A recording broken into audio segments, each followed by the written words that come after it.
Huddle up around the campfire, kids. I've got a story to tell you. It involves lost flames, cooking turtles, and big old snakes. It's got big pigs and small pigs, forlorns and forgotten souls. You know the best part? You can play it on your phone. Welcome to the game playlist.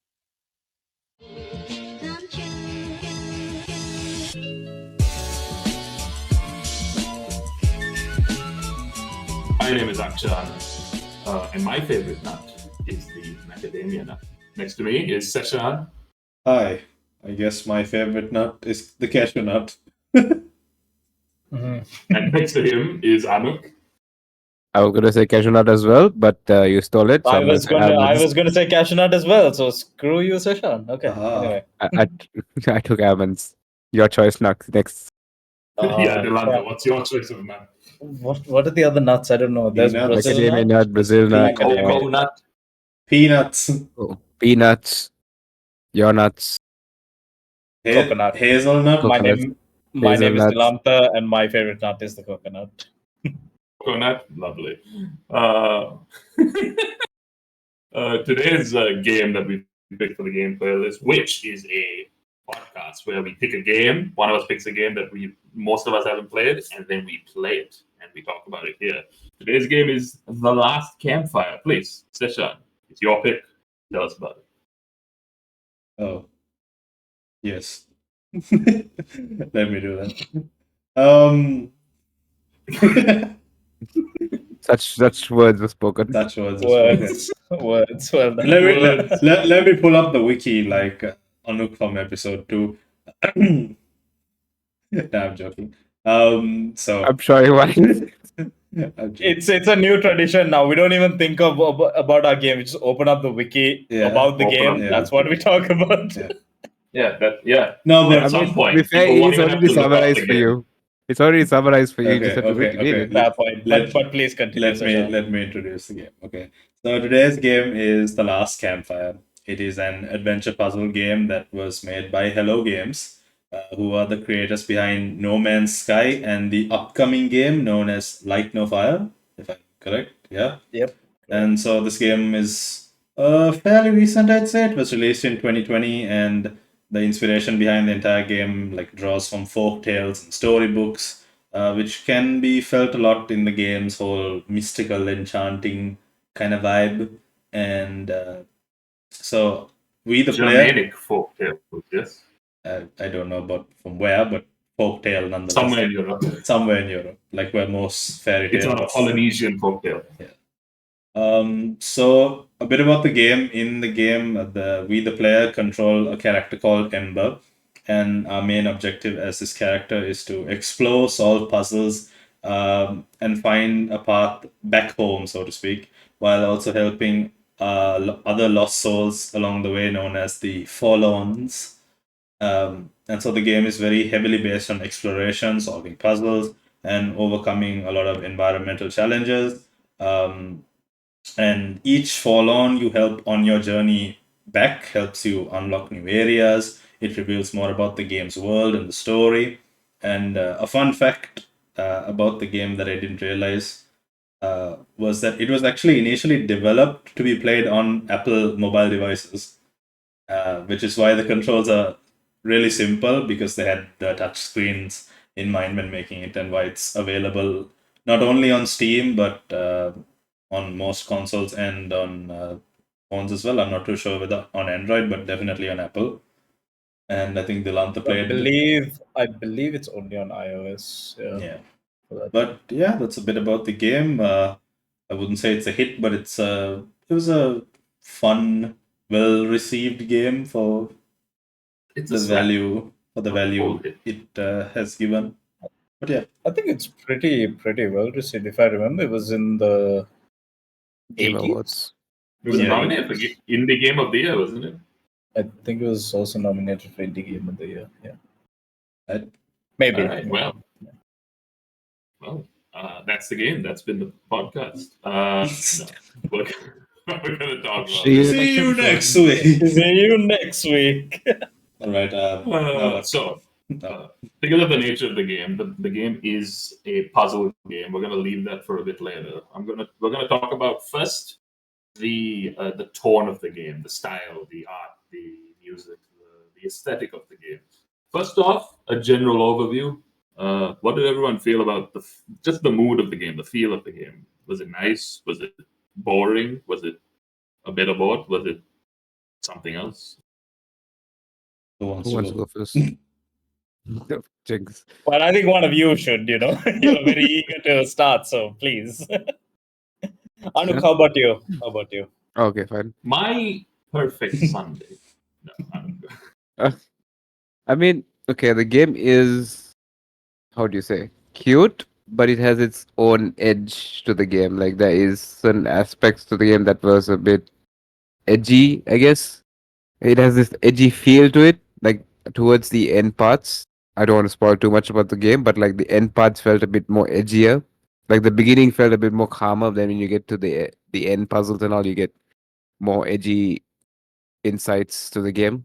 I don't know how to explain, but you get what I mean once you play the game. That's an interesting choice. I did not feel any edgy. Edgy, edgy is an interesting one. It's an I interesting feel like I choice. get it, but also I don't get it. I also don't. feel the same. It does get darker, like It gets- near the end of I the think game. darker is the word, yeah. Okay, fine. I guess. Edge is like Edgy- screw the Okay. system. Okay, sure. Well, technically, no. Darker, Moving on from edgy. that, Yeah. do you want to go the Dark, Lantern? yeah. Should I? I mean, I don't think. I mean, I'll go. I don't think there's much to be from me personally. Like, I like the vibe. I thought it was pretty consistent throughout. In terms of the way It was a the consistent style. vibe, yeah. Yeah, it was a consistent. Nothing like there was nothing too jarring and stuff. So I think in that way, like, it's pretty cool. It's pretty cool. That one. I would say that the world in itself sort of develops into different tones, which then accumulate in like one massive, like it comes into like one big theme towards the end.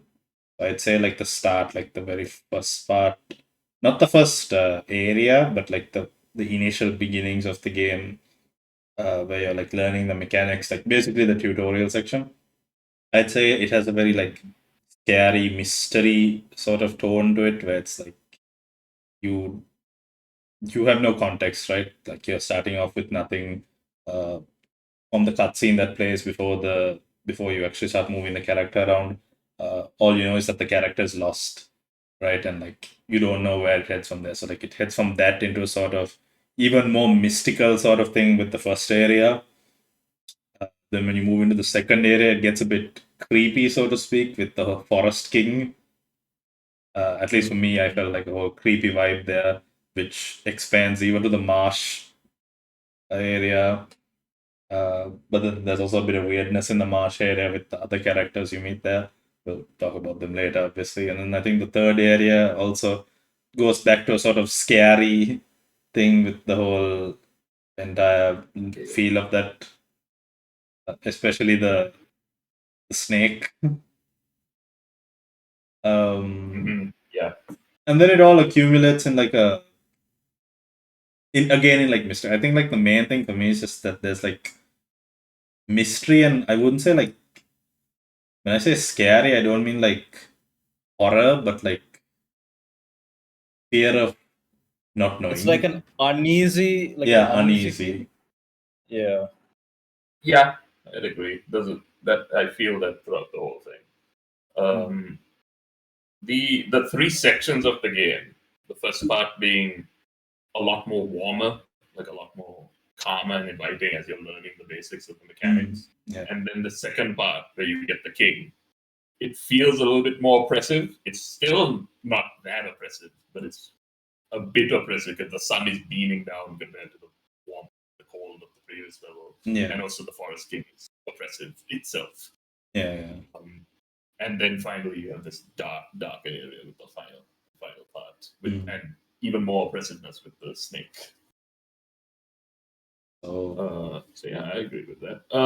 There was, throughout the game, you can speak to characters, but when you speak to them, they have like whatever voices they make, but it's translated for you by a bit like Simlish, but it's translated for you by a narrator, and this narrator is a very gentle voice.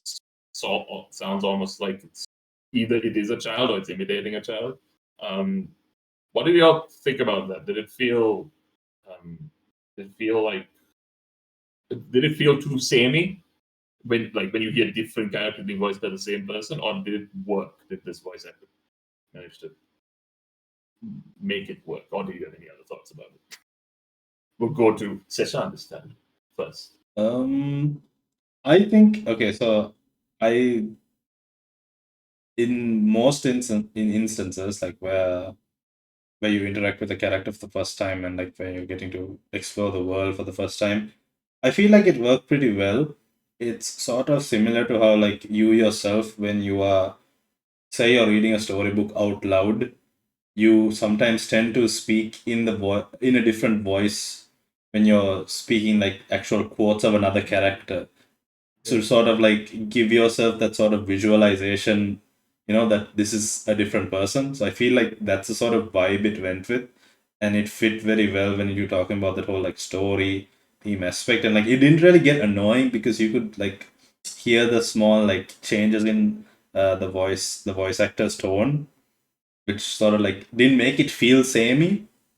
The only time it did get kind of annoying is like I wish that they didn't have the option to sort of like talk again with characters after you're done with them, because at that point then it starts like repeating the same line over and over again, and then it kind of gets annoying, right? Like I feel like the removing the repeat dialogue options, like especially like when interacting with FORLONs, if that was done, then like I feel like it would like hit that same vibe of like reading a story. But overall, I think like the voice actor has done a good job with that entire thing, and I personally didn't feel too bored by it. I agree. It did feel like it felt like a kid telling a story Mm. because of that, the voice actor's performance and the choice of words, like even the dialogue itself, the way it was written felt very innocent and simple, but not in a bad way, in a effective way. It made the whole. It was thing meaningful. entertaining. It again goes with that theme of the folktale, right? Like a Mhm. story. You're telling a So, story, yeah. yeah, you read that like a story. And also they had a bit of a European, I don't know what country, but it's European accent. Scandinavian. Yeah, I guess Scandinavian. Yeah. Mm. That's I Yeah. guess from the development and that Yeah. side. So, Yeah. makes sense. Yeah. All right. So because I believe Hello Games is based in England, are they not? And so they're British people, so they would have to have hired Yeah, a the main studio voice actor. is English. Yeah, that's cool. Cool stuff. What do we think about the music? I don't have any thoughts on the music. I'll be honest with Okay, you. I'm gonna say one thing about the music. The music, whatever, I wouldn't say it's too memorable personally, like Mhm. compared to other soundtracks. But I will say one thing. One thing I wouldn't say sad, but it did kind of stand out. I don't know if you remember when this game was announced. I think it was at the Game Awards Yeah, in 2018, I think. Game Awards. 2018. Yeah. Yeah. I remember that trailer had a brilliant song. Mm. That was that trailer and that song. I forgot what the song is called, but it's a really, really nice song. I think it's called Silence of or As the Satellites Go or something like that. It's a really, really nice song. So I was like expecting like the game to have like that level of music. Like I initially thought that song was from the game, and then I found out that no, it's it's by a separate artist for their own project. But then I was expecting that level of music in the game, and it wasn't there. So it's not a. I mean, Disappointment. it's not a Wasn't disappointment. bad, Not it was- disappointment at all. It's just I am sad. You had a high expectation for the sounds. I guess you're not- I expected like the songs to be a bit more, of that level. You're not disappointed with the game. You're just disappointed by what you thought it was going to have. Yeah. I guess I was just expecting that vibe in the music, and it didn't come, so it's fine. But the music wasn't inoffensive, just not maybe memorable as maybe some other soundtracks. I think the Yeah. reason for that is because, like, if you think about memorable soundtracks, like for me, memorable soundtracks would be like from video games would be stuff like when it comes to mind, I think like the Hades soundtrack, Hollow Knight, Celeste, what's the other one? The ninja one, Nakshan, Undertale, Undertale. Ninja. Yeah, Undertale's a ninja one. yeah, that sort of like side scroller one. Whatever it was, whatever that You know what I'm talking about, Yeah. but yeah, like when you think We'll about figure it out. yeah, when you think about those, like those have like sort of very what do I say? specific. I would say like they have very like I think the word They convey emotions when you play the game while They listening to the stand song. out. no. Each of them want to stand out, right? I think they stand out Nobody else. because like they have different aspects of the game that are able to sort of accommodate that, right? So like with Hollow Knight and Undertale, it's the characters, right? So the soundtrack matches the character. There are goofy characters, there are serious characters, and then like with that, why am I forgetting that ninja game? Damn it! Damn the ninja game. I'm gonna look it up now. Like a side scroller. I know one of the songs is called Bamboo Boogaloo, Oh, and that's no, it's the Messenger. the message. That's what I'm thinking of. Yeah. Yes, okay, the Oh, Messenger. Yeah, so like okay. with the Messenger, with Minecraft, Celeste, it's like the abstractness comes from the environment. You get it? So like I feel like the reason why they are so popular and like they're able to get like even Hades, right? Like a lot of the soundtracks is from like either the gods or from the different levels and stuff like that. Whereas like the Last Campfire doesn't really have that sort of like abstract nature to it. It's all like one big cohesive sort of like story, right? Like it's meant to be like a storybook, so it's like very similar I flowing think you're music. going for a It's just a more mood. story-based rather than a soundtrack-based game. Yeah. They wanted to convey the An message with ambient. the story rather than be soundish. Yeah. It's like lo-fi, like put it on in the background. It's not Exactly. Yeah. specific. so It's it just doesn't there stand out. for Yeah. dramatic effect, nothing fancy. Yeah. I guess, yeah, makes sense. I don't have any strong feelings about the music. However, there was a bug. There's a bug with the pig, with Biggest Pigus. Forgot his name. Figures. You know what I'm talking about, but Yes. you'll Yes, encounter it yes, again. You'll yeah. know what I'm talking about, audience. But when you encounter that, you hear this like bumbling sort of soundtrack. Oh right? yeah, Sort of yeah. on drums and all that. It's bugged that when you leave the area and you don't hear the song anymore, it doesn't start the song of the next area, so you just hear silence. There's no music, and it's just ambience, and it felt very weird. Maybe And that's I by reloaded the design, game. Akshan. No, because I reloaded the save in this exact spot, and the music came. I thought it was bad design, but it was just a small bug. It's a tiny bug. It's not really that big a problem. All right. Well, overall vibe. That's what we feel about the overall vibe. Let's go specific. Specifically, Specific characters. vibe. Specific characters.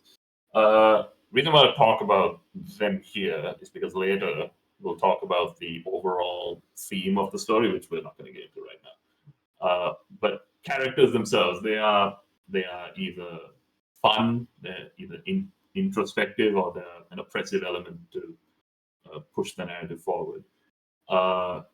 Before we can go into each one of them, but do we have any specific favorites from Mine us? is- Go with Anuk first.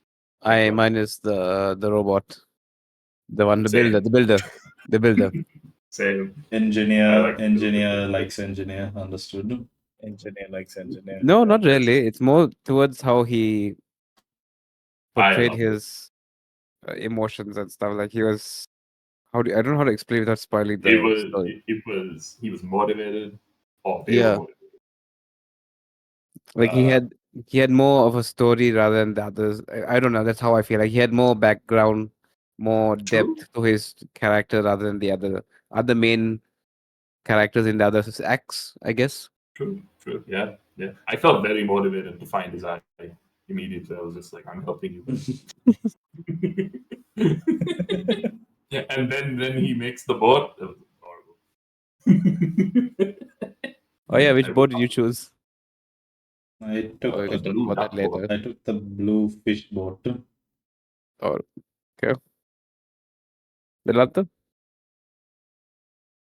Is Delanta's audio gone or is it just me?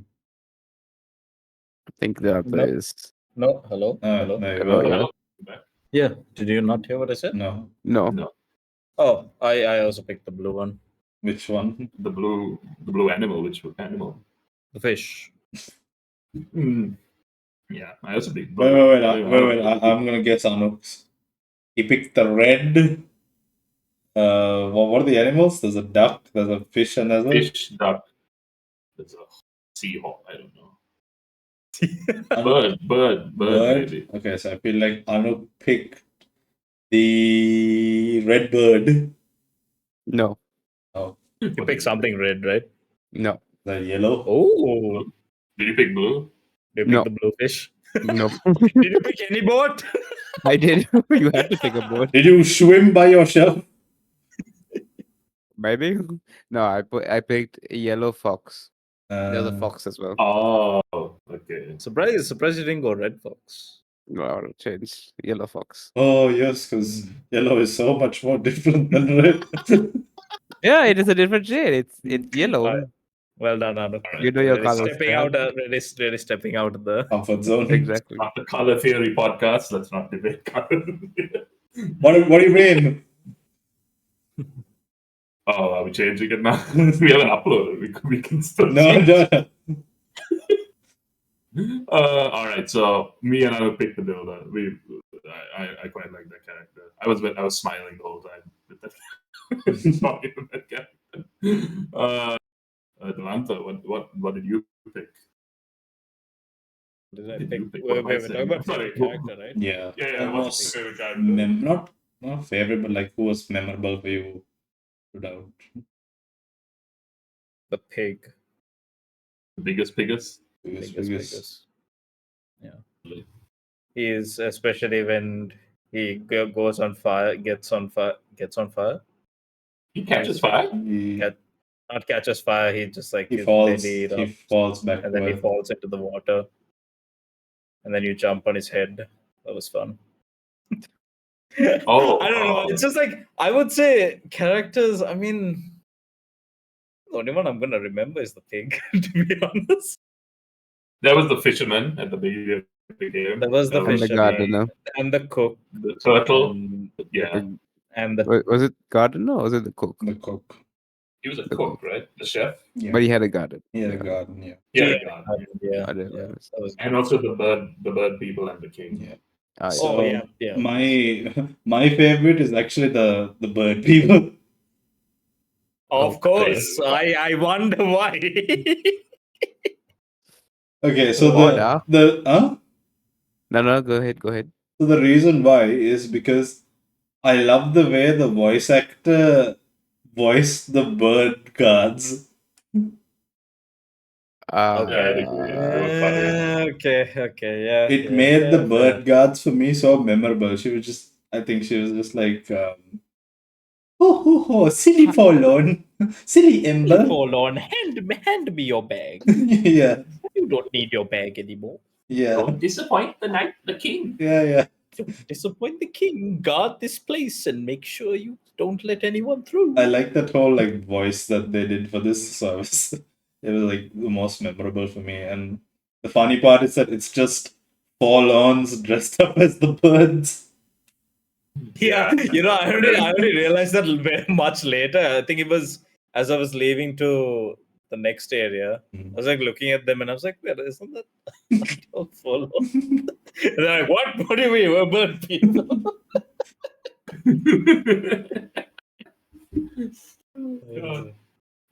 All right. Well, there is another character who none of us picked, so we're all wrong, and it's All wrong. it's It's Ember, and the main character, essentially of the story. Who Oh.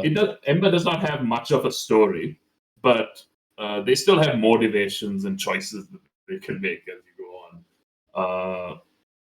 Devanta seems to have had a strong opinion about that. What is it? Oh no, my thing was like Ember. It's not outside of design is not really that memorable to me.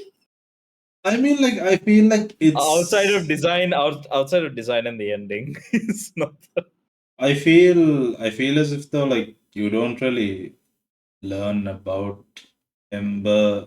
Ember. Yeah, you don't You don't really really learn you about it. don't really learn about the character that you play because maybe you're trying to like be. I think you're supposed to become like you're supposed to Mm. really guide Ember's way, right? Ember. So that doesn't really. It's like it's kind of like the silent main essentially, Mm. where like Yeah. you know how in games like Gordon games, Freeman. yeah, you have like this. You have this character who's just like the character you're playing is usually silent through the whole thing, right? And the creative decision for that or the reasoning behind it is that you're supposed to become that character, so they don't Yeah. really have anything until you give it to them. So maybe that's what they were going for here, even though I mean Ember clearly did have like their own Motivate. thoughts, right? Because Yeah, because like they would say like wanting to lead Ember. the FORLON, yeah. So Yeah, I think there were like some voice acting parts that they were like Ember feels scared. Ember was this. Ember was that. Like yeah, so that's when Ember Ember wants help. comes to their own. Ember is I don't want to get too much into this, I but don't like we think don't know it's. I think what Ember is, right? Like as no. yeah, okay.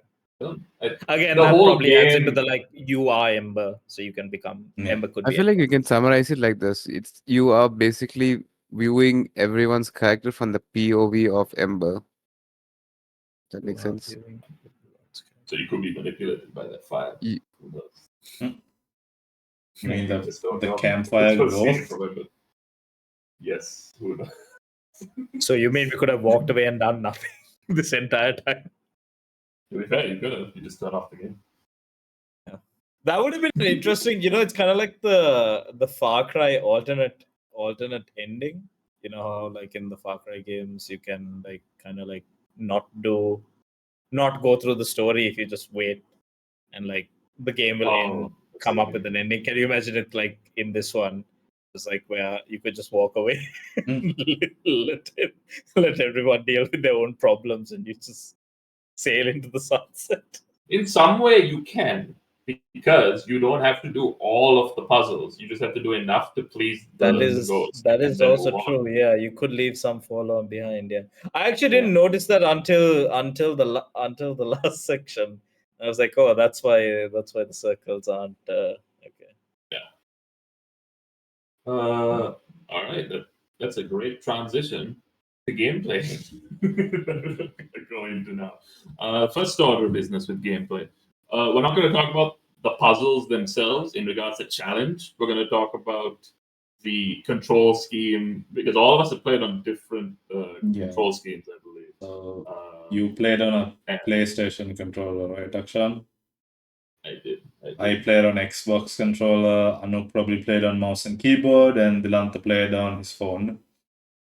The touch. So yeah. Is yours an Apple, Dilanta? Okay. All right. So there are very few mechanics in this game, as stated by Seshan earlier. This was developed initially for the phone, for the iOS. So there's a few mechanics like for you to choose that you can do. What am I saying? But the puzzles themselves are based on how you use those mechanics and how complex you can make it from there. But we start off with movement. Any bugs experienced through movement, because you are a little guy and you're moving through the world. Bugs. I wouldn't say so. I would say like because it was made to be on the phone and everything, like the movement mechanics, like everything was fairly simple. Yeah. I Yeah, think whenever that you went near like a ladder, whenever you went near a ladder and you wanted to climb the ladder, it never really like thought that I wanted to climb the ladder when I didn't. It was Mhm. always fairly consistent. I never got annoyed with it. I feel like the only mechanic that took me some time was the whole burning those thorns with fire. Oh, Oh, the first part. I forgot. Yeah, I don't know why, but it like took a bit of time for me to like understand. Okay, they were like, this thing can catch fire, and then I'm like, okay, what do you want me to do with this information? Because it doesn't tell you to like, it doesn't tell you that you can go to that fire pit and like get the fire. but that's a puzzle, right? That's the whole Yeah, point of it. it's the environmental puzzle. I know,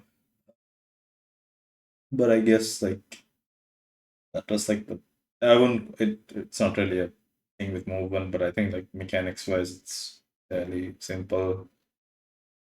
Yeah. My biggest problem with it is, I think on the phone it's not an issue at all.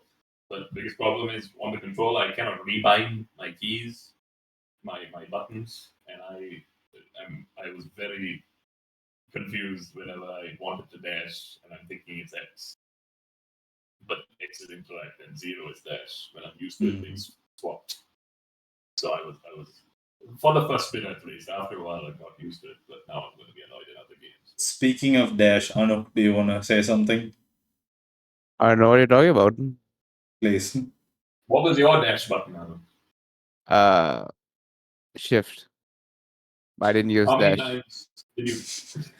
Didn't You use didn't dash. use dash. You just No, I didn't walked do it. around the whole Yeah. game. Yeah. Enjoy the game, man. Enjoy the game. Anuk, you can enjoy the game when you dash too. It doesn't take away anything. Just because you There's a lot of back. There's a too fast. there's a bit of Enjoy it when you backtracking. can. Wait, when There's a you bit did, of yeah, backtracking. backtracking, yeah. I'm surprised you just didn't choose the dash through the backtracking part. This man just Wait, walked. hang on. Is this because you didn't know there was a dash until No, I much knew. later? I knew there was a dash. They told me there was a dash in the beginning. They said they show you there's a dash button, right? I just didn't bother using it after. I mean, Why? if you're okay with it, then who are we I mean, to judge? there's no rush, right, to finish the game. It's just, and the game is like 5 hours. Speak for yourself, Anuk. I mean, it's a Me and short Akshan game. had quite a rush. I mean, it's 5 hours. It's not too Can I long. Dilanta on the phone? What was the dash button? Did you have to hold something down while you clicked where you wanted to go? There was no. I think on the phone was auto dash actually. Wait, Dash is on its own. actually now I can't. Yeah, I think it's just auto dash when you. I can't even remember. Just move. It's probably I an think it was auto auto dash. I think it was auto dash. Yeah. It's probably like On the one of flip, those. not It's flip. probably like one of those things where, when you move I guess you call it the D-pad, right? Like when you move the D-pad or like the little Joy-Con on screen, when you move it outside a certain radius, it becomes a dash. Like in other mobile games.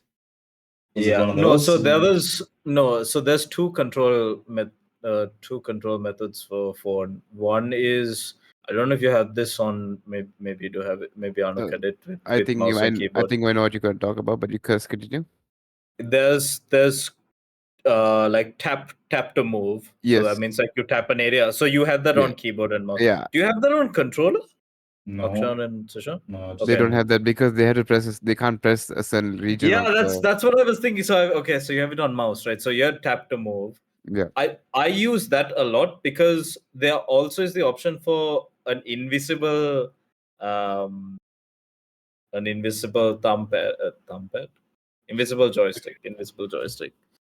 That is good to move around with. The problem is when you try and interact with things, it kind of like It blocks the way. you have to keep like tapping to then interact.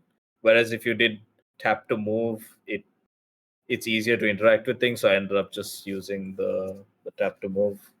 It was okay. I mean, like it makes it a lot easier. You just tap a place and then just wait for Ember to walk there. And you Yep. go, okay, next part. Yeah. Because there was no jump button, there was no way the game could break, and you accidentally are out of bounds. Like you're kept pretty in bounds. There's no way to break the game. Although there were points where I went to the corner of the map and the camera could not follow me, so I just disappeared into the for a bit. I disappeared into the abyss. I did not experience that at all. I But was just exploring. since you're talking about movement, like I think my favorite part of the entire game in terms of movement was the boat. Yeah, that's what I was gonna get into in a bit. Yeah, the boat. Botus Flotus. Botus Flotus. At some point in the game, you unlock boat and you traverse the map on boat. You unlock it in the third area, which is known as the caves. Yeah, is that the only place? Yeah, I think that's the only place you. Only place. Yeah. My favorite area was the third area. My least favorite area was the second area, because the second area was just a lot of walking. Besides the puzzles, it was just a lot of walking. When you get the boat, it feels a little bit of more of a You challenge. and so feel I'm not as bored. free. You feel free. No, I feel constrained, which made it more entertaining. Because I had to press a button and aim whenever you're paddling. Yep. It is very annoying. Mouse and keyboard as well is annoying. Mouse and keyboard's Yeah, annoying. I was gonna say, yeah, I don't remember it being that fun on tap, Yeah. but Controller Yeah. was a lot Yeah, easier. 'cause we just, maybe controller is fun. Maybe. How do you on move the boat? controller. True. How How do you move the boat? How do you move the boat? Who, me? Yeah, like both for, of you. for tap, Uh, it was opposite direction. I think you put it in the opposite direction. Oh, like a pull. You like pull it. Yeah, something like that. Pull in the opposite. Okay, so for like controller, it's like you aim in the direction and then you like tap. So it's like you launch the boat. So similar idea, but the other way okay, around. yeah, similar. Okay, right. Okay, for me it's different. So me, I had to hold a button, get a certain power, and then move in that direction. So you need to aim, hold, and shoot. Okay, so that must have been torture for you. It's yeah. So what I did is I just kept tapping. Tap Tapping. strafing. Tap I was strafing. Yeah, Manuk tap strafing in freaking Tap strafing the Last Campfire. Let's go, pro player. Manuk's epic skills coming out. So consensus is that the boat is a lot more fun on the controller. Me and Seshan enjoyed it. I think this was mostly meant to be. I can't even say that it's meant for the phone on my side. But I feel like if you're gonna play it on PC, like I would recommend playing it on a controller because it's simpler, it's less problematic. Don't listen to Anuk. He thinks. What do you mean? This is not a keyboard game, my friend. What do you mean? I mean, don't get me wrong. We all appreciate the sacrifice you make for us, but This is coming from the same man who played Heavy Rain on the keyboard. On yeah. the keyboard. Hey, it worked Crazy. though. No, it did work. I mean, in a way, that's good. Like, it's good that all these games that, like, usually people would go to a controller first. It's good that, like, they do have some sort of control scheme for the keyboard, even though it's not designed for it. So that's that's a separate point. But the main point is it's good that there is some sort. There is something like that. Okay. You know, some games don't. They're just like you have to have a controller, otherwise. Tough to do. All the opposite. You have to have a keyboard. Yeah, you have to have a keyboard. Yeah, so I mean, it's good to have support, like you said. Like it's good to have support for both keyboard and or controller. So some people don't have controllers, like they can't afford a controller, for example. Then it's difficult for them to play the game if they really wanted to play the game. Anuk, I have only one thing to say to you for that. What is that? In the wise words of Sega, I think Dilantha knows what I'm going to say.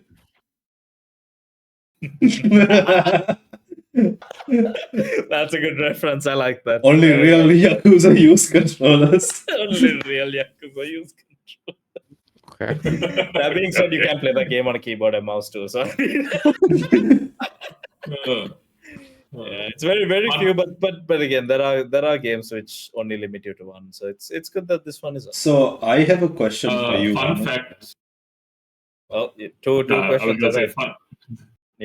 Fun fact, when a game adds controller support, they are also basically adding support for anyone who with the disabilities and requires like a different system to play with the game. That is Mm, So any game with controller support helps with that. yeah. My question to you, Arnuk, was so Akshan had a problem with rebinding his controller stuff, right, when he was trying to play the game because he had problems with dash and all that stuff. Was there any option to rebind stuff for mouse and keyboard? Okay, thing is like this. I didn't need to rebind the keys because it was already good for me because it was in the normal, how do you say, standard keys. So like shift, you normally would think is Dash. sprint a and then dash, yeah. dash or yeah. So like those are already standard keys, so I didn't really need to keybind or change the keys as such. So I didn't really look into that aspect as such. Okay. I did see keyboard, by the way, when I was going through the game, just looking at the controls for keyboard. I couldn't rebind keyboard keys. You But- couldn't or you could? Couldn't. I couldn't. But Akshan, something I was gonna say is that like I know you mentioned that like controller support is like usually meant for people with disability, but like the No, not usually. Just it helps. oh, it helps. It helps. It helps. Yeah. But then like It helps for adapting to the other. yeah, but then like that usually means that you need to have some sort of remapping system. So maybe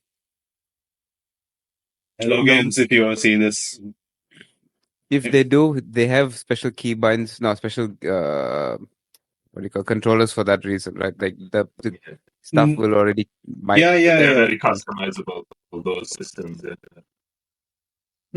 if, say for example A on your keyboard is A, but for on their system might be a B. No, but I'm pretty sure you like need to remap it from inside the game also. But anyway, that's digressing from. It would help. It would help to have that option. Yeah. We'll So move Hello on. Games update this game that's nearly 5 years old.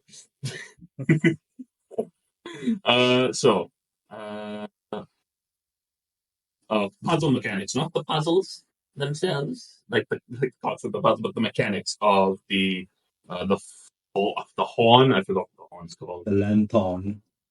The lanthorn. First off, lanthorn. Did it feel right? Were there any bugs with it? Was it cool? Do you love it? I liked it. Good horn. Sounds nice. Mm. Sounds nice when you use it. Nice. It was like the meat of most of the mechanics by near after the second act of the game, wasn't it? Yeah, As well. pretty much second act onwards is all lanthorn. It's all lanthorn.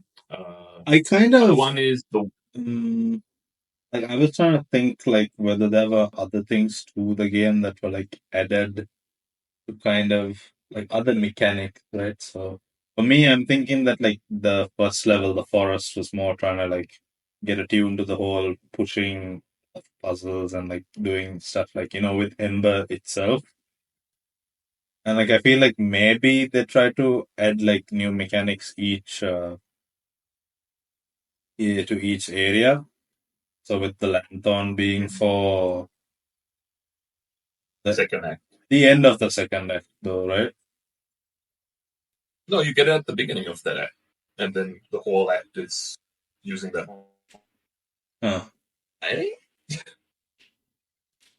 Maybe. So then maybe the lanthorns for the second one, but like I was trying to think like if there's anything for like the third act that maybe the third act was the whole The third act had the light thing, maybe. light. It was lights and also pipes. Pipes? The mini games, the puzzle parts where you have to put pipes in a certain way. You and stick move them. Oh yes. Yeah. But those are more part was- of the okay, yeah, I guess. Yeah, it was part of that. The third act mostly, I think. The other one is the light which is only applies to the snake part of the game. And the last thing is the weight thresholds. Those things that you pick up and you put them on a pedestal and sinks and it unlocks. I mean that is from the first act itself, right? Yeah, from the first act onwards, yeah. I have a bit of beef with that mechanic. Okay. In the third act, all right, you throughout the whole game, you're taught that these weight thresholds, you find them, you put them on a button thing, and you lower it, and it sinks in, and it opens something. So in the third act of the game, I find that thing, and I'm like, oh, I have to find a button. And so I look around the whole map for a button to place this down, and I cannot find it. And then just randomly walking, I'm like, there's a hole in this wall. I've tried everything, and I go to this hole in this wall and put this thing in there, and I put it in there, and I was like, why? I can't remember what part this is. There was one which is supposed to be. Was it before the snake or was it after the snake? Actually, I think it was before the snake, right? It's past the snake to the right. Okay, yeah. But I thought it was quite obvious, though, right? When you hover over it. The little. Okay, I know what you're talking about now. Yes, Know what you're talking about. I spent half an hour looking for a button. I spent Okay, maybe. 15 minutes on a puzzle right next to that one. Lord. I see. Okay, I have a question for the console players. All right, Mhm. you can't hover your mouse over certain aspects of the puzzle, right? That's not a mouse. No. There's no Okay, mouse. There's no mouse. You get close to it. When you get close to it, then it's like, Okay. oh, you can press it. Okay, that's why the advantage for a mouse and keyboard comes in. So you can hover over those items, and it shows you in blue highlight over which part of the things are interactable. Totally, I saw that. Wait, you don't have that with control? No. No, because See, we're just that's an moving. advantage we have somewhat, I guess. In controller, you just move the character. Right? So Yeah. that's not. You only know what you can interact with by going close to it. Yeah. So yeah, like you literally have to like look at your surroundings, and then like if you see an object in the distance, you're like, okay, that is somewhat more. What's the word? Like items that you know you can interact with sort of like stick out, and like they're made to stick out, Yeah. right? So like that's literally the only cue that you have. Like it looks like it sticks out, so go and see if you can actually interact with it or pick it up or something. That hole in the wall did not look like it was interactable. I thought it was just a design. And then I go near it and I'm like, oh, it interact. It's such a tiny thing, though. I don't really have problems with this game. So when it's something that's so tiny, bothers me, it sticks out. We're talking about puzzle mechanics, though, aren't we? Yeah, just mechanics. Like, do any of them work or fail? I particularly, even though I feel like it was the most confusing puzzle mechanic, I very much enjoyed the snake sort of thing with the lanthorn. You know, like where it's like almost like a little train. Move the snake around. And Yeah. That was the most annoying, though. I know it was annoying, but I kind of enjoyed it. Oh, I love those. Yeah. I am indifferent. There was one puzzle where like there was like a raised platform, and like I managed to get the snakes all the way to the other side, and I was like, wait, I'm supposed to get Ember there, and I'm like, oh, I'm supposed to bring it to the raised platform, get Ember on the thing, and then basically drag Ember all the way to that side. Go all the way back. And I just had to backtrack. Yeah. It was annoying, but like I kind of liked it. I don't know why. I enjoyed those. I enjoyed those mechanics quite a bit. I liked a lot of the. I think that mechanic plus that's like one particular sort of like, you know how like most of the puzzles have this sort of thing where you're supposed to reach the caged forlorn soul, right? Like that's the majority of the puzzles, right? When you're like looking at forlorn, but then like the certain ones like the fisherman, was it the chef? The fisherman, the chef, the builder. Basically, every character puzzle was a flame one. Yes, right? I like the flame one, like where you have to go to the bottom and then like basically bring the flame up. Try not to get it extinguished by the So I think that was my favorite version of the puzzle thing. It was easy in some instances, but like it I feel like it was nice and a bit refreshing. Yeah. But like That was another puzzle. I wonder what that That's says about the. I wonder what that says about the actual game, which maybe What do we you can mean? get What do in you later. mean? Like, why have such a? I mean, I know they're like interactable characters and they're like different from Forlons, right? They're like people of the world, but like, why is their mechanic so different from the Forlon? Why is their mechanic so different from the Fallen? Because it's literally like this, right? So I imagine it like the Forlon's mechanic is their flame is caged. They have lost their sort of Flame. yeah, they've The lost their flame has flame. died Yeah, and it's in a cage. Actually, no, it's not lost, right? It's stuck or like something like that because the Yeah. lost ones are the character ones, right? Because you're bringing their flame back. yeah. So it's maybe it's like lost between I don't know. Yeah. Something else. They're disconnected. They're disconnected from their flame. And so Yeah. you're trying to bring their flame, unlock it and bring their flame back. Mm. Light their fire.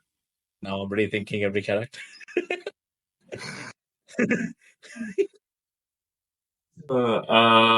Yeah, those are the one puzzle mechanic, the pipes. This is another one where it bugged a bit for me, and so I was confused. I spent about 15 minutes just walking around doing nothing because I was looking for answers. Let's the part where you solve the pipes, and it's this big contraption of pipes, so you have to place it in the right way. Yeah. When you solve it, you go back and there's a pipe in your way, so you have to remove it, go past it, and place it back down. Right? Yeah. So I did that, but it bugged, and my character moved back in front of the pipe and put it back down. And so in my head, I went, "Oh, I have to also solve how to get back up without removing this pipe." And so I spent 15 minutes walking around looking for an answer. Then I came back and I was like, was this just a bug? And then I removed it and I put it back and it let me go through. And I was like, okay. Oh, nice. Wasted so much time. It's a tiny bug. Tiny bug. So from there, let's jump into puzzles. The puzzles themselves, how they work with those mechanics and how they work in general, how difficult they were, how fun they were, how annoying they were, confusing, anything. General overview of the puzzles. What did you all feel? Did you like them? Were they in the way? I only got stuck on one. Which one? Weirdly enough, this is one of the ones at the start. There was this is where it introduced the whole those rolly thingies. Okay. And then there's one that starts sort of at like an elevated level, and then you push it onto. Basically, the solution was okay. you push it onto another rolly thing, and then Yes, yeah. Yeah, and then is it the one way to like rotate yes, the that platform? yeah, Okay, that's not early on, right? That's the isn't that- first. That's the that's first. the time. first Is it area. the first time? Yeah, Area, Yep. really? I thought that was area that's the two. only puzzle I got stuck on, and I didn't know what to do, and I had to look it up. I think I was stuck on that one too. I think I also looked that one up. There were a couple of puzzles. I would say in general, for me personally, I feel I like can't believe this. The game playlist integrity has gone down. You all looked up the answers to the puzzle. I know, Akshay, we're so sorry. It's crazy out here. Can't believe this shenanigans. Yes, might as well end there. No. I would say, as puzzle games go, this was pretty good. I would say if you don't think you'd be a huge fan of puzzle games, I think this is a good one to start that journey. Because I don't think the puzzles are that. I mean, this come from me, who's not generally not a big fan. So I thought the puzzles were quite. Sure, some of them are a little hard, like the one that me and Sushan were talking about. But I think eventually, if you just keep, I guess this is any puzzle game, right? If you keep trying, something will fit. But there is like I think one more. puzzles are pretty easy. I think there's one more that was like kind of difficult, but I somehow got in the end. it was like one of those laser beam ones, and it involves Laser those beam. snakes. Is it where you have to get the light to go Yeah. around? Yes. Yeah. Okay. Yeah. That was also like something I got stuck on for a bit, but I didn't have to look anything up.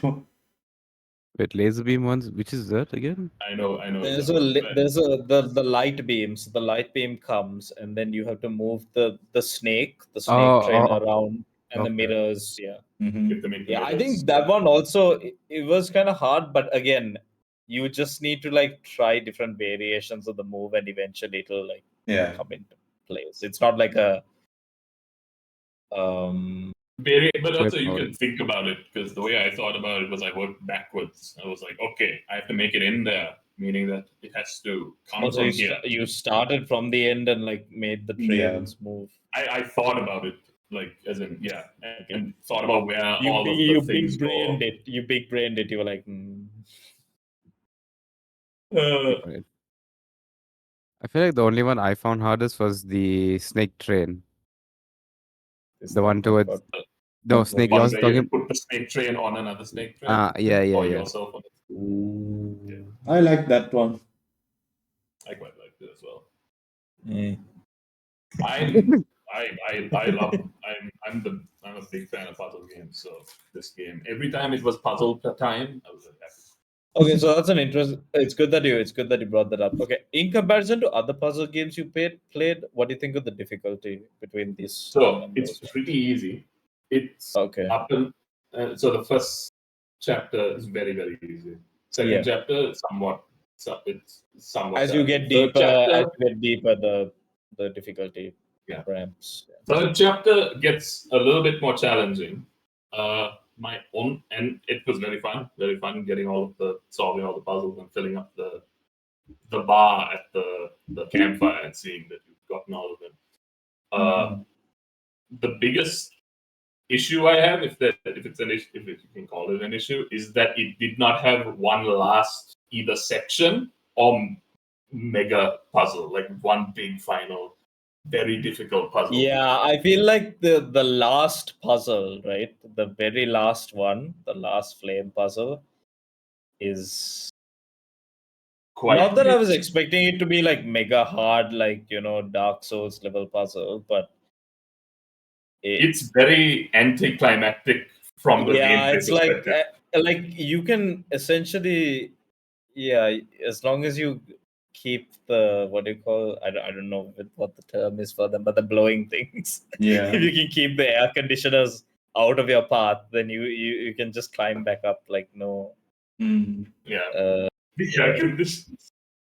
Yeah. I actually don't know the only reason why I call them air conditioners is because technically it's cold air coming out of them, right? So, There was one level like where you had to bring the flame back that actually was difficult. It's the one where you have to like hide behind pillars as those things are moving. and they start moving around. Mm. Yeah. If that mechanic was implemented for the final one, I feel like it would have been. True. Actually, I wonder why they didn't do. What is the final one again? I forgot now. The final one is bringing you go down. Yeah, it's like a massive the spiral. tower, massive spiral. It's a spiral staircase. As you going go, up the there are pyramid. air conditioners blowing. So if you just move the air conditioner, like move them out of the way, As you they go don't down. move or anything. Yeah, as you go down, you can just take the flame and bring it back up. No issue. So Pretty straightforward. yeah, I'd say the puzzles get the highest point of difficulty. The puzzles get to is like the highest point in Portal 2's difficulty, which is like I don't know, on a scale of 1 to 10, it's an 8. An 8 in of terms difficulty.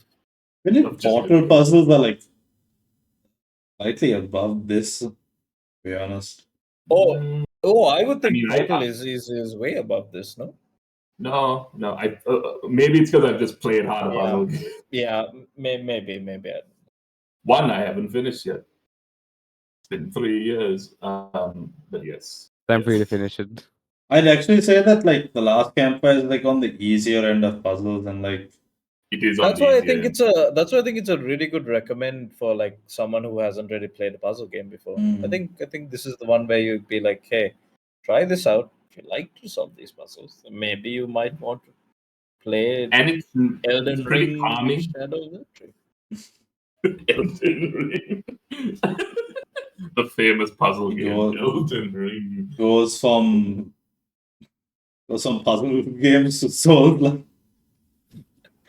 What It's is like, the oh, you difference? like Mario Kart? Here's Mortal Kombat. All right. Well, the puzzles, yeah, they don't get that difficult, but they pose enough of a challenge that it's entertaining. That's an enjoyable experience. I don't think no major annoying puzzle. I think even I would say the one that me and Seshan looked up, I don't think it was annoying. I just think we were too stupid to figure out No, I think Nothing was. how to do the I think the thing. reason why like it messed us up is because you don't think to put it on top of the thing when you initially bring it down, right? You don't think to like put it back up there and stuff like that. I guess, yeah. Like I remember the puzzle and like looking it up to solve it. I just don't remember what the what the solution was, like what was different to like what I. you know the rolling thing, right? Like Yeah. there's one like on top of an elevated platform, which you then bring down. Like the solution in that puzzle was to basically put that on top of another one when you're bringing it down, And then okay. and then push it across. Yeah, Right? yeah. So like I think the reason why we got stuck on that is because of the fact that like when you're initially bringing it down, you would think to move it out of the way. Like you wouldn't think to put it on top of another one. I don't know why I thought of that immediately. I don't know. Clearly, you're it's the puzzle because- master, Akshan. That's why. The thing is, the important thing about a puzzle game, a good puzzle game, is that it teaches you like well enough that when you get into a puzzle, everything you've been taught applies to that puzzle. You're not having to do guesswork, which is what you're saying, right? About putting the thing on top of the other thing. Yeah. I don't know why I immediately thought that. I think it's just because I saw the thing was on another level and the other one wasn't, and I was like, could I put this on that? Oh, I can't. Look at that. Oh, look at that. Yeah. But no, besides that, and besides that freaking weight threshold into the wall, nothing in the game was an issue. Nothing in the game felt unfair in my mind. What do you Or think about the bad. What do you think about the tiles? Which The the tiles. tile ones. The tile Ah. puzzle. I kind of liked it actually, even though like I think I had to do it a lot of times. Yeah, no. Liked it. Do you know? Y'all know what the solution is, yes? Yeah, you step on the turtle once, and then you step on the other thing twice. The thing is, yeah. That's like 1, 2, It's outside, 1, 2, 1, 2. That's like a pattern you have to follow. Yeah. It's like I didn't get outside. that at first. I initially was like, I was just trying the tiles, and then I was like, then I went out. I was like, couldn't figure it out. So I think I went outside. I was like, hey, and then I went back in. I mean, brute force is a valid strategy. It just takes longer. I don't. One thing we should mention is that there's two types of puzzles. One is puzzles that are just in the world that while you're exploring, you can solve to either get to like the forlorns, or they take you to these places where you find notes and journals. Yeah. Okay. I don't think we talked about that in the. Let's talk about the Wanderer's Diary, right? Yeah, the Wanderer's Diary. Diary. Okay. Yeah. But the main puzzles are sort of like their own dungeon. Whenever you go to a forlorn, it takes you to another land where it's just the puzzle. It's like a puzzle room. I quite like the puzzle rooms a little bit more than the exploratory ones, just because the exploratory ones more often than not rewarded you with here's a piece of paper with 4 words on it. Yeah, I was kind of not. It's not annoying. It's fine. They're collectibles. They add a little bit more lore and understanding to the game. Oh, cool. I wasn't a big fan of like I'd finally like done like I can't remember what specifically, but I did something like I solved some or moved some mechanic or something and like got to a new area and I was excited. I was like, oh, this is gonna progress me through. And then it was just that chest. I opened the chest and there's like this word saying, "Hey." So I thought this today.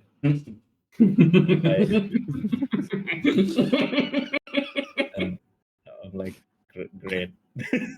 You know, Now I feel better. one of the That mechanics that I helps. didn't mention before, which is also one of my favorite, it's part of the environmental ones, is the one to do with the pigs.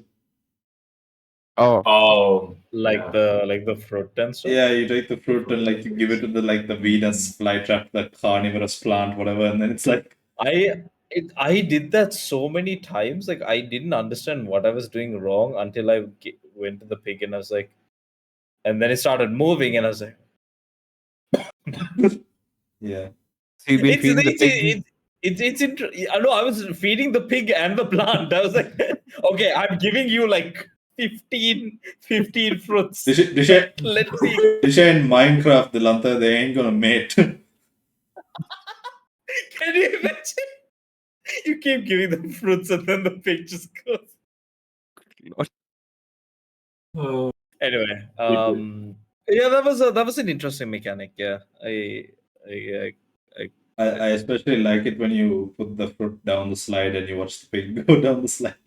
I Ooh, slides. Actually, that was a pretty Oh, important yeah, and about the invention too. slides, I like Yeah. how like Ember gets all muddy whenever she ends up he always down. puts mother, yeah.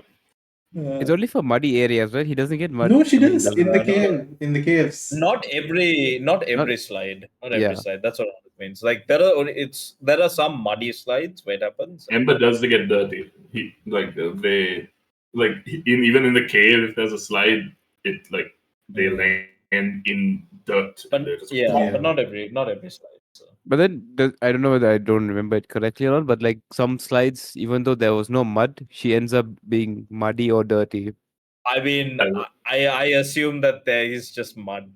Like if they end up if Ember ends up dirty. Or maybe, there's some- yeah, I don't know. Yeah. I always thought that. Maybe it's a bug. But I always remembered Ember like ending up like muddy after going down any slide, but like it was, I don't know. I found that a very cute mechanic for some reason. especially I think when the narrator says she says something about Ember it, right? Like gets the first time it fed happens, by like Ember Ember enjoyed liked that. playing. Yeah. Ember enjoyed that song. Ember enjoyed that. No, you're right. Ember never enjoyed playing in the mud or something like that, right? Yeah, she says something the first time it happens, and it's just like it's like very happy and stuff. And I think the voice actor like did a very good job like adding to the entire vibe of this game.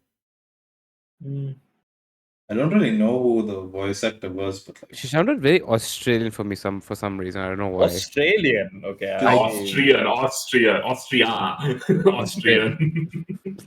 Australian for some reason. oh, Wait, Australian? That's Yeah, what yeah, you yeah. just said? Australian, I yeah. was correcting you because I thought No. No, yeah, he meant Australian.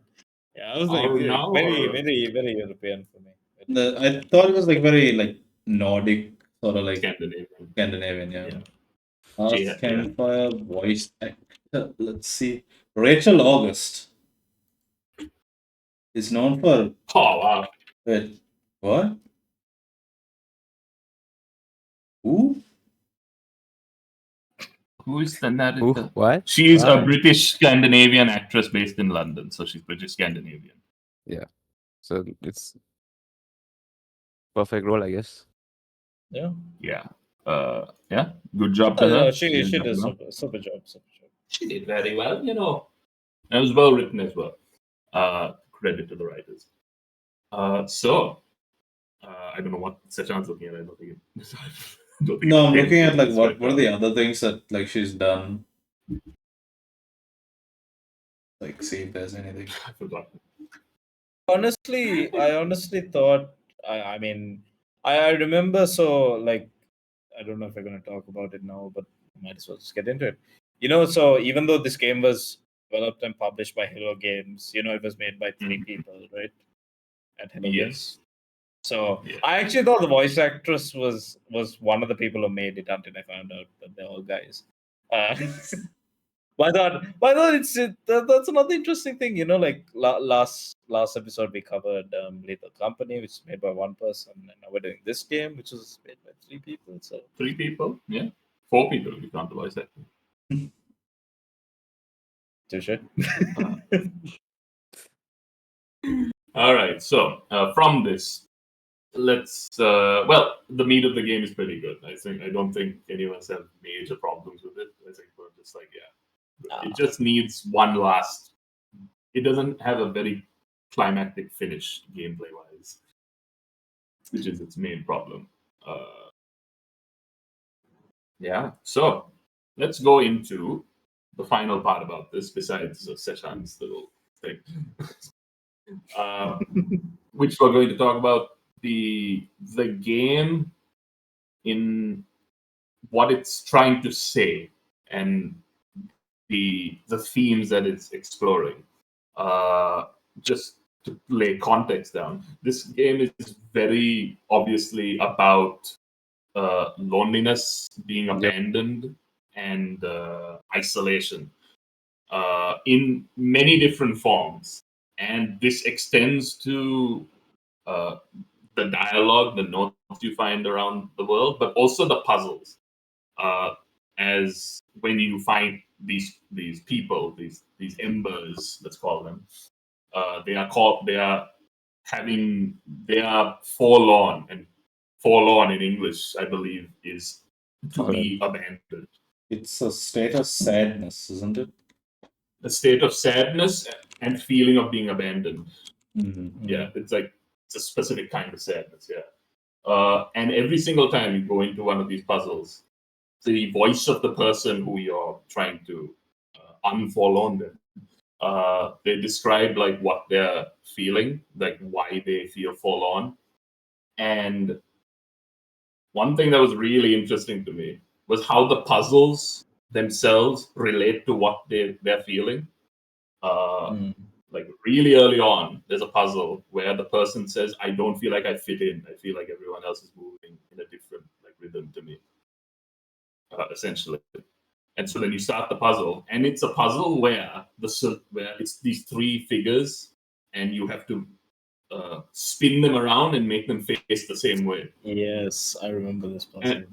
And the solution to the puzzle is by first making one of them join with another.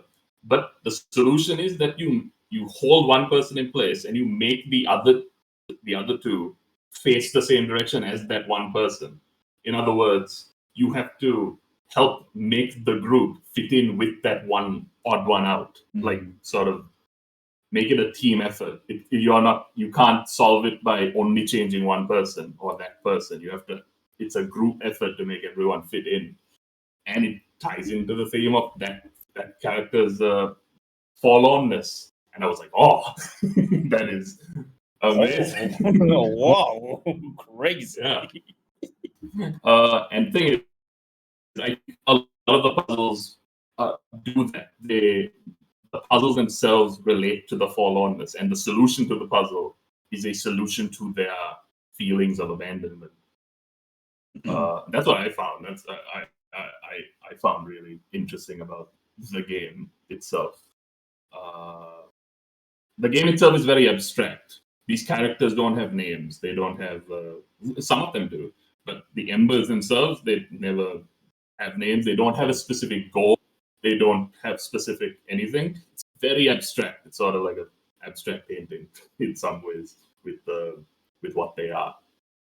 And why do they turn to stone when they're forlorn? They don't explain, but that's because it's abstract. It's an abstract idea, and I don't think it's an issue in this case, especially. That's my feeling. That's what I quite liked about the game's themes and how it expressed it. Thoughts? Dilanta, they all have your own take. I mean, Akshan worded it nicely. So Yeah, nicer than me and Anuk are going to do it. At least. So I'll give my Um, take on it if you don't. If you all want to go first. Probably. I mean, clearly, I'm about to drop fire. So let it burn. Or drop Anup. Thank you. To me, I feel like but I didn't realize what the whole thing that Akshan mentioned until he said it himself, like about how each person's puzzle relates to their reason for being forlorn. But I feel like a lot of the story that the Last Campfire might be trying to convey is the fact that this so it's like the story is mostly about like going home, right? It's getting to like this particular spot, just like how the game starts off with as well.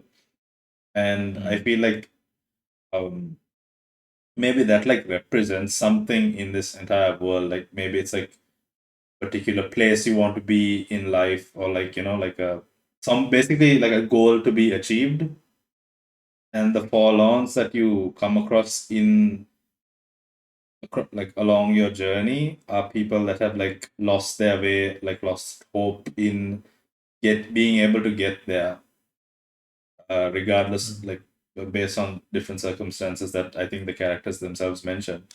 But I think the key takeaway for me from that is the fact that what helps them get out of this state of forlorn is the fact that your character, that Ember, actually helps the character, overcome this state of forlornness, so to speak, for lack of a better term.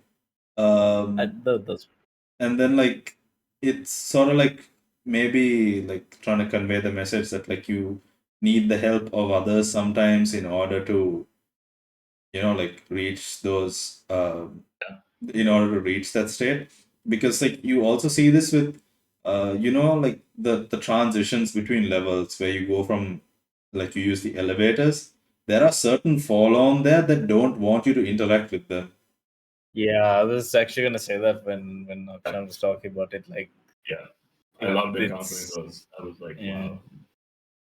They want to be. I mean, I didn't love it. To be honest. Love isn't the word I would use, but yeah. Well, It's the reason it's- the yeah. reason I loved it just because of what it was saying, and it was what it was trying to say is that there are some people who they're just not ready. Like their Not solution ready is to- not company, Yeah. is not more company, right? And I love that Ember also one of them. Ember was like, all right, I understand. Like I want help you. You don't want that right now. It's either trying to convey. Sorry, doesn't Ember do that for all of the characters? I think All of those follow? Yeah, he No, for basically one of accepts. them, Oh, sorry, go first. for one of them in the early parts, Ember says like frustrated that he can't help this fall. Like, I can't think reach that's the very first one you mean, right? Mm. Yeah. Yes. Okay. But he May- comes to terms afterwards that some people don't want to be helped. I think Ember in general is very understand. Like Ember only helps those who Want to. want. You want to. Well, Ember wants to help everyone, but only really takes action if they're allowed to. Essentially, But like I feel like even though that there are those uh characters, like those forlorn, that don't take Ember's help, like maybe I feel like the whole message that it's trying to give out is the fact that you do need someone's help. You should take, or at least you should take the help when it comes, in order to progress, so to speak, like if you're talking like in terms of the game. And like I guess that like translates to real life also, which is probably like the story they're trying to say. yeah. Is that like like the people along the way that try to help you, like they're there for a reason. Don't try to do things by yourself. Like maybe like that's the Yeah. thing, right? Because like those forlorn were like they're trying to do things by themselves, which who knows whether at the end of the story that was the solution, whether they overcame that state of forlorn by themselves. But I feel like it's most of the fact that you need someone else there with you. Yeah. So liked how the reason they're flames and the reason you're trying to get their fire to warm them up is because they're flames, and the story's Last Campfire. It's about fire in some ways. But one thing, a campfire is generally a communal thing, is a thing that you do with company. You have other people that you're around the campfire telling stories, yada yada. But also the theme of them being flames, and they lost their flame. That's why they're forlorn. It's tying into the warmth of company. You are bringing them towards that warmth, and you're bringing that fire towards them. That's what I thought anyway. That's my interpretation of why you are bringing fire to bringing them fire and why they are fire. Perhaps. I guess again, like the fire is supposed to represent their spark, right, or Their longingness to life. their feeling. Like it brings that feeling, or that it's meant to. I think It's represent, their soul, right? Their goodness of your soul. Okay, that's actually a good word. Well done. So, It's meant to represent your soul. I wouldn't say it's their soul, because it's not that think about it like this, right? Like if I feel like the people that wrote the story, when they were thinking of what does it mean to be in this state of forlorn, it's they're not dead, right? It's not that your soul is gone, right? It's more that you're in this state of not wanting to do anything. So I feel like the flame relates more to your passion, which is what flames usually represent in certain, I wouldn't say cultures, but most often, I feel when you say when you refer to passion, you refer to it as a sort of heat or a flame. It's your passion to do something or get something done. Your will also to do something, right? Lots of people say it's a fire within you to do something. They're they don't have the will to go on and do anything. It's that it's not they're dead, but they're in a dead state. Stagnant state. Yeah. Yeah, because I think another to the point that it's not their soul is probably the fact that when you go to them, you hear their thoughts. You're listening to what they're feeling and thinking, and it's very negative. But once you get the fire, they sort of calm down and they're able to accept a little bit of their more positive elements. Did you? I don't think anyone asked this, but did you all save all the fallouts that you could? Or Yep. Yes. I also got all of the collectibles. I'm curious. It would have been interesting to see if one of us didn't. I wonder. I don't. I imagine that it doesn't change the story per se, but yeah, I think it it doesn't, because it's very optional, right? They ask you whether you want to help, because how when you're about to go to the next section, you kind of have to talk to that campfire ghost king, whatever, and there's an option between I want to move on, right? It's sort of, and I want to move on, and the other option is I want to help others. Yeah, It's a personal choice, right? It's based on whether you, the player, whether reaching your goal is the sole purpose for your adventure, for your quest, so to speak, or whether helping people along the way is also important to you.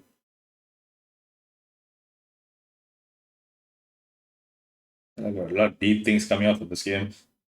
I mean, it is a pretty deep game. It is a pretty deep game. Yeah. It's because of its abstractness. The themes aren't as you don't have to dig that deep to find them. It's pretty broad and right there, so you don't have to dig that deep to get deep.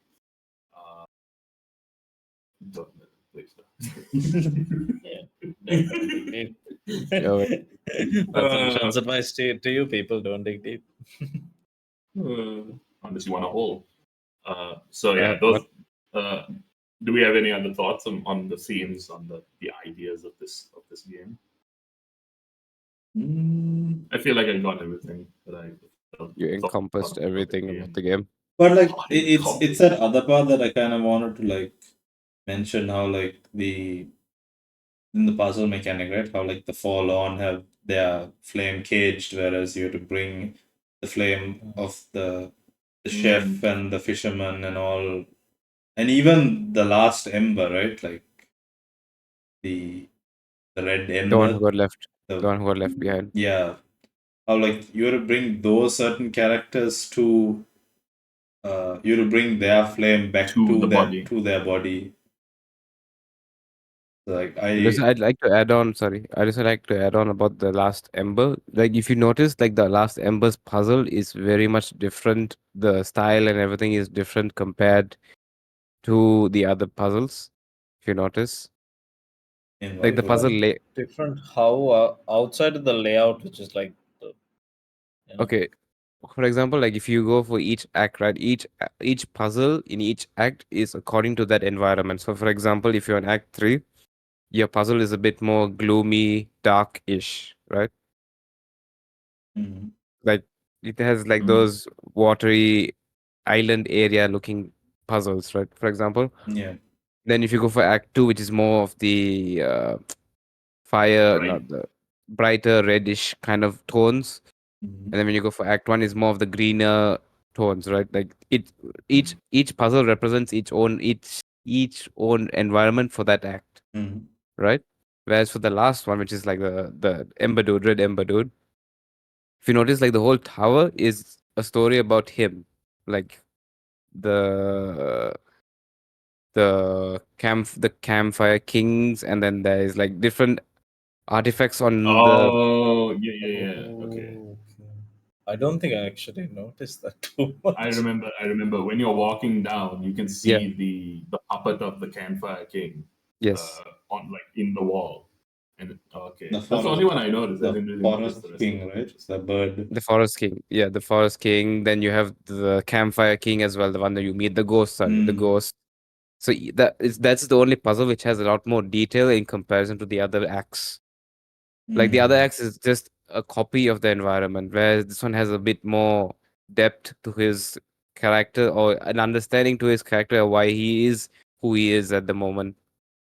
You know the interesting thing, which I'm just gonna quickly check here if I'm correct, right? So in the starting scene, like the cutscene that plays in the intro, did you notice that the character that gets lost is red, and that the That is cat, him. yeah, that is him, and that like you start off as the blue character, and then I was just like, are you Even I dead? was a bit confused. Yeah, like I was a bit confused, and then like when we got to the end, it was like, okay, so the story in the start was about this guy, and so all along he's been like lost in this that like that area, this entire area, and like his role as like the forest king was to sort of like keep all the lost embers safe, and to like not go, basically not. Have to not go through the same feelings that he went through when he was lost. It's not even that, right? It's more like saying, don't pursue your goal. Like when you think about it in like the whole metaphorical like story sense, right? Because like we're talking about how like the like reaching the last campfire or like reaching the end is like reaching your goal. Basically, he's saying not to do that, because if you try to do that, you're going to lose yourself. You're going to get depressed. You're going to get sad. You're going to like lose your will to do that, and then you'll end up forlorn. So he's in a state of don't even try to reach the goal. Just stay here and be comfortable where you are, because he's trying like Be that's comfortable. because like his entire thing is about like making sure the forlorn don't go. He's like just stay here and be safe.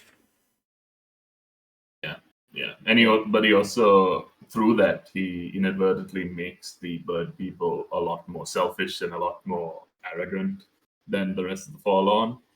Mm. Like if you speak to one of the Forlorn, he's like, nearly have all of my feathers. I'm going to become a bird. He's like, I can't wait to tell people what to do.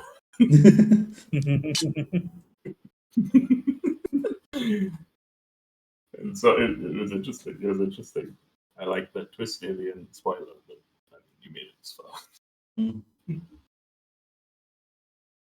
Although we didn't Oh, mention all that right. part, so right. Yeah. Actually, we went actually didn't talk about the birds and the forest king too much. They're mostly in one section anyway. But I mean, we talked about it now. I think we're covered. Yeah, that's mostly our thoughts on this game and every aspect of it, except for one, which is achievements. And our achievement hunter, Sesha, is here to tell us all about it. Tell us about the achievements that only you got. Oh my gosh, yeah, right. So like I had to slave away playing this game like 6 different times on like 100 different difficulties and like all this nonsense to like get every like 1,000 plus. I'm joking. Um, so there are only 22 achievements in this game, which I knew it was a 5 hour game. I knew it was pretty short, and like well, not for Lethal Company because there wasn't any uh, achievements in that. But for Heavy Rain, like very similarly, I played the game in one go to sort of go in blind, basically, because most of the time achievements sort of like ruin the story if the game has a story, or it ruins certain elements. But yeah, I went in blind and I played the game to, I believe, my fullest and like my way.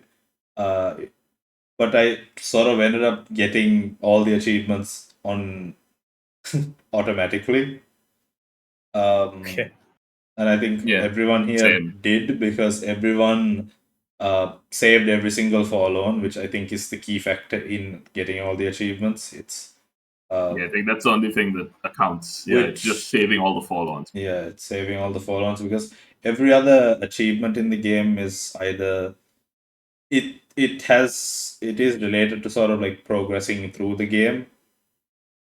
So there's not really any achievements that really you to search and look for. Like there's no achievements for finding all the entries on the Wanderer's Journal, anything like that, right? Like I feel like just playing the entire game. Is there a sorry, Seshan? Is there an achievement for getting all the journal entries and stuff? No. No, there's no No. achievement for that. That okay, that's interesting because I would have imagined that was the one where they like. Yeah, even I thought that was, but like I didn't play it. Like I wasn't. I was looking each time I was in an area, but like I wasn't particularly worried of like finding everything before finishing the game. I knew I could come back and do the exploration mode and like find it in my own sweet time then. But it ended up not being a requirement for the game. But I feel like the fact that the achievement perfection requires you to save every single FORLON also speaks to the fact that the game wants you to help more people along the way. Yeah. Which Essentially. I like the fact that the developers I feel like they put it intentionally, right? Like they put this sort Could of be, yeah. thought and care into, Could be. trying to figure out how best to send this message. Because I think that last achievement is called Those Left Behind. There are others to help if you wish to find them. So, like, yeah. It's pretty easy game for people who want to achievement hunt. Hunters. If you're an achievement hunter, you don't have to worry. You just play it once and you're good. Yeah. Only note is that I turned off Steam achievements when I was playing that because the achievements were coming so many times. It was distracting. Yeah. But yeah, I think that's it for the game playlist. Let's go into our overall ratings to end today. I think so on a scale of completed to kill it, what is everyone's pick? Let's end with let's stop with Seshan. He picked the game. Hold up. Do you want to give a run through of the? Yeah, So we have complete it, try it, consider it, skip it, and kill it. Yeah. In that order. So Seshan, what are you picking? Yeah. So I was thinking about it, and initially I was thinking try it, but I'm actually gonna give it a complete it which is my first completed on this. It's the first completed anyone's given. Yeah. Yeah, I don't think anyone's gonna complete it. I feel like this. Editor. I feel like the. I feel like I was gonna give it a try because like it is an interesting game, and it's an interesting game. It's a simple game. I feel like it's worth the money you spend on it. It's just like one or two play sessions that you need to finish the entire game. Like it's pretty simple. Puzzles aren't too difficult and all that stuff. Achievements wise, also like it's pretty easy. Nothing too difficult. And I think you get your money's worth for what you pay to play the game. But I feel like the reason why I'd say complete it is ultimately because of the things we discussed in this episode. It's because I feel like there's so many hidden things about this game and the story that it's trying to give to the player, which I believe is a positive message. If that was the intention of Hello Games or the developers that were behind this, like I feel like that sort of good intention in a simple game like this is something that I'm not too sure that you find too often. And I like that fact. And I feel like completing the game, seeing it to its entirety, interacting with every single character, and like truly understanding what this game is about really opens your eyes to certain things also. So like that's why I would say complete it. Completed from session. Anuk. I would say try it for the reason that it's a simple puzzle game, not like a complex puzzle game. If you're, as Dilanta said, if you want to get into the puzzle games, I think this is a starter. But if you really want to play a puzzle game, I think there are other better options than this. But if you want a nice balance between a story and a puzzle, I think this is a good game to play. Yeah, that's my rating. Try it. Delanta. Kill it. Wonderful. You can't make that joke again. So glad. Yes, deferring. I'm also try it. I think I think it's a very good game. Like Anuk said before and I said before, it's definitely something that you should try if you aren't really a big fan of puzzle games. I think it's also good if you want to get into puzzle games. This is a good like gateway into that, and it's pretty interesting, pretty fun, pretty quick game that you can finish in a couple hours.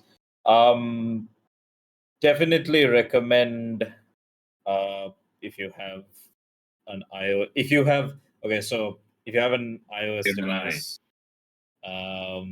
and if you have an iOS device, of course, it's on Apple Arcade, and you can play it there for with your subscription. So there's that.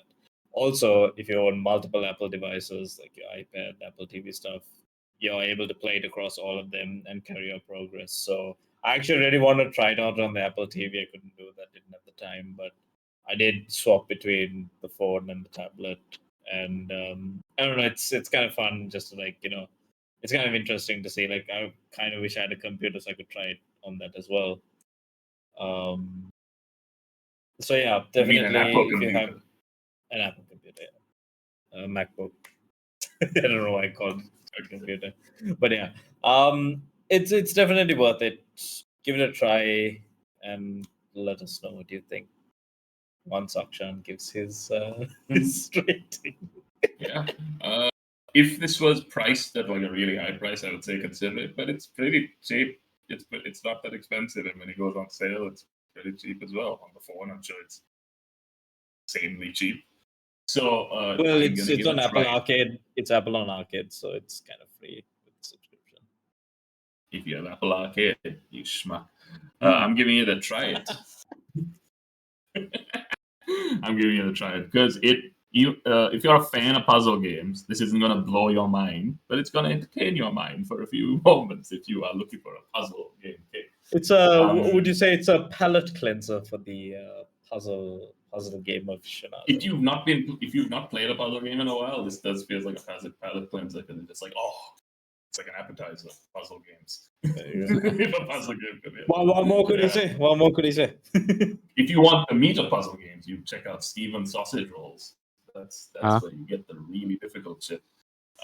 Anyway, so that's our thoughts, Okay. and that's our episode on the Last Campfire. Oh, wait. So, Tune in next time. whoa, hold up, man, hold up. We got things to say. We got things to say, Akshan. 1 minute. As always, No idea what it is. I say this every episode. I don't know why you're shocked to hear this now. We got 3 other episodes up on the channel at the moment. Yeah. We got Dilanta's pick, which is Heavy Rain. We got Anuk's pick, Best which game. is Lethal Company. Obviously, today's episode was my pick, The Last Campfire. And we have Akshan's pick, which is Inscription. 4 episodes. If you like this one, check out all the others. Got a bunch of shots on each of the episodes, in case you like that.